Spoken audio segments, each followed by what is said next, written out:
Hi everyone, and welcome to the final episodes of Vlogmas 2025. So it's been really nice to have you along for the journey, and thank you to everybody who's been watching. So today's tips are again to do with the Overlocker. So without further ado, I'm going to hand you over to Overlocker Laura to explain more. So today's tips are all about the chain in the Overlocker. So after I did yesterday's tips about rolled hems, which I'll link to at the end of the vlog, I've put my Overlocker back to a 4-thread safety stitch, which hopefully you can see there. Tested it out and it is all fine. So the first thing I'm going to show you is how you can use the chain in your Overlocker to help you turn a tube of fabric right sides out, because that can be a real pain. You know, there are devices that can help you do it, but sometimes they either push through the fabric if they're too sharp, or they don't work, or it's fiddly. So I thought we would give this a shot and see how we get on. So I've got a tube of fabric, and the first thing you need to do is chain on your Overlocker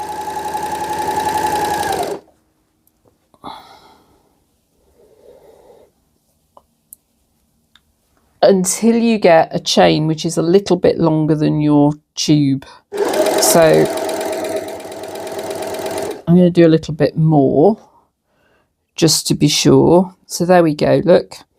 So then what you do is you pop that into the middle of your fabric tube before you sew down the other side. So you can see I can actually get this. Hopefully you can see what I'm doing. Yes, you can. So I've got a bit of the chain hanging out there, and I'm being really careful not to get this in the way of the seam that I am about to sew. So if anything, I'm verging on pushing it through to the other side. And then what you can do is you simply carry on stitching and stitch the other side of your loop.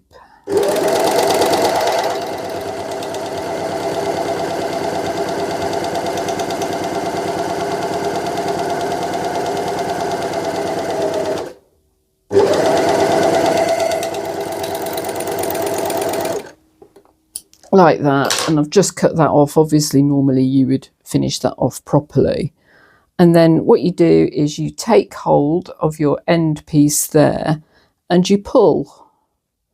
So you keep pulling, and you can then see that eventually this top bit is starting to pull through. Can you see that's starting to turn?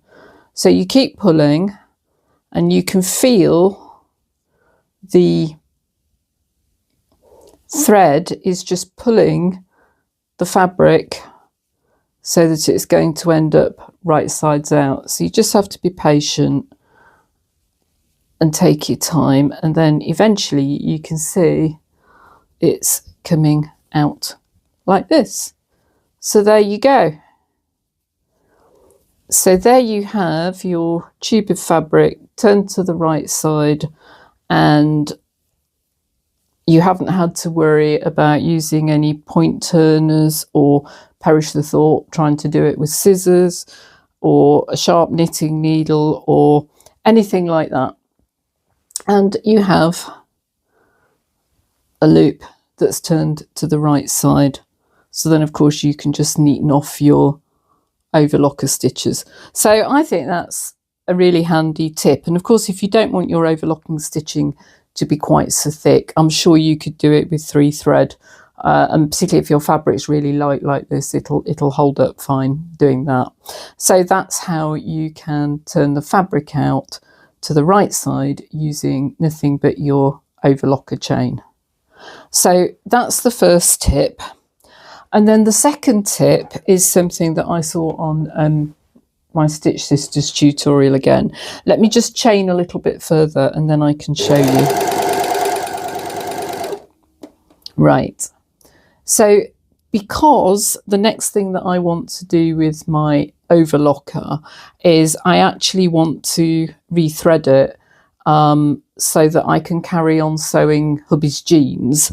And when I've been doing overlocking on this, I will just show you. I've been doing it with my multicoloured looper thread, and I think I've used navy in the needles, so I want to change that back now. So what you can do, and I learnt this through the Stitch Sisters tutorial, is if you want to, you can undo your chain that you have got left over from when you did your previous garment when you chain off, and you do that by simply cranking your turning wheel. So if you turn it away from you instead of towards you, which I know seems a bit counterintuitive, it actually undoes the chain that you've been creating. So if I put my presser foot up and keep doing it, you can see it more easily. There, can you see? It's come out as 4 separate chains. Now, to me, whether it's quicker to do that or just cut off your threads and chain through, I don't know, but it's certainly more economic on threads, because what you can do is you can cut your thread there at the end of the chain, take your chain off, get rid of it, and then simply pull these back. And if you've got your presser foot up, you're not really doing anything that's going to cause a problem, I don't think, to the tension discs. And there you go. So you're not wasting all the thread that's just been threaded through there. I think also it's really useful if you are in the middle of changing over your overlocker from one stitch to another, like we've been doing in the last few days. So when we looked at doing the 3-thread rolled hem, I'd already taken my left hand needle out before I started filming, but I could have unchained just to get that one thread out and left the rest threaded up. And in the same way, I could have done it to get rid of my upper looper thread and left the rest threaded up. So I think it's a really neat and kind of unexpected way to facilitate unthreading your overlocker. So I hope you found that helpful. I'm handing back to Advent Swapmas, Laura. So they were the final 2 tips of Advent Tipmas. So I hope you found the series useful. What I might do is collate all the tips into one vlog so that you can see them kind of separately from the Christmassy bits. So let me know if you would find that useful. But yeah, I think I've really enjoyed doing that. So yeah, it was fun, and I think a bit of a different Vlogmas, because I know there's a lot out there. So it's Christmas Eve. It's probably about 4:30. Presents are wrapped. A few more decks have gone up. You'll see my Highland cow behind me now has some tinsel on him. And yeah, I'm trying to decide whether once I've filmed and edited this, I do some sewing or whether I paint my nails. I've got some really glittery kind of red, green and gold shellac polish. And, you know, it's kind of like if I don't put it on now, then I don't know when I will. But then I also know it's a real pain to take off, so we'll see.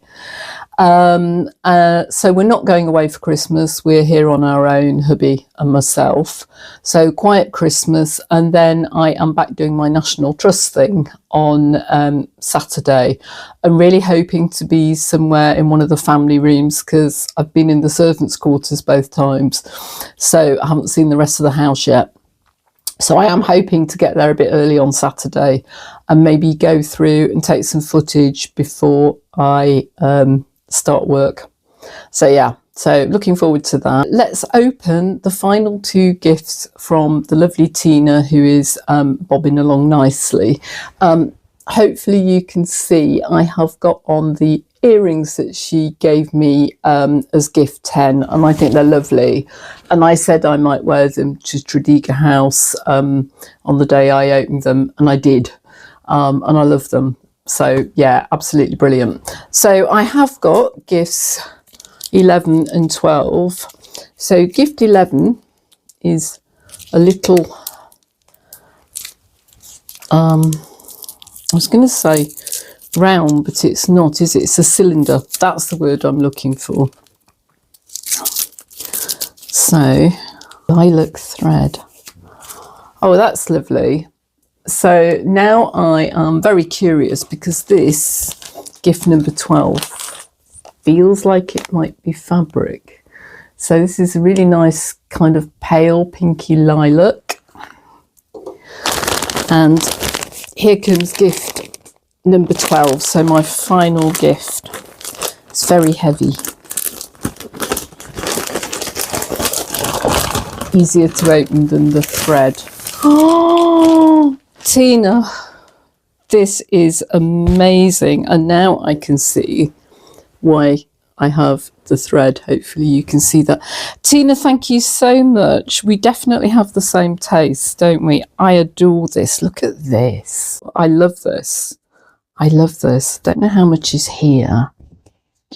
Feels like it must be at least, what, 2 meters probably?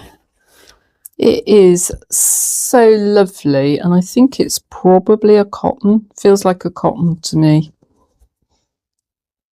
It is so lovely. It might be linen actually, but I adore that. I absolutely adore that. Tina, thank you so much. I love it.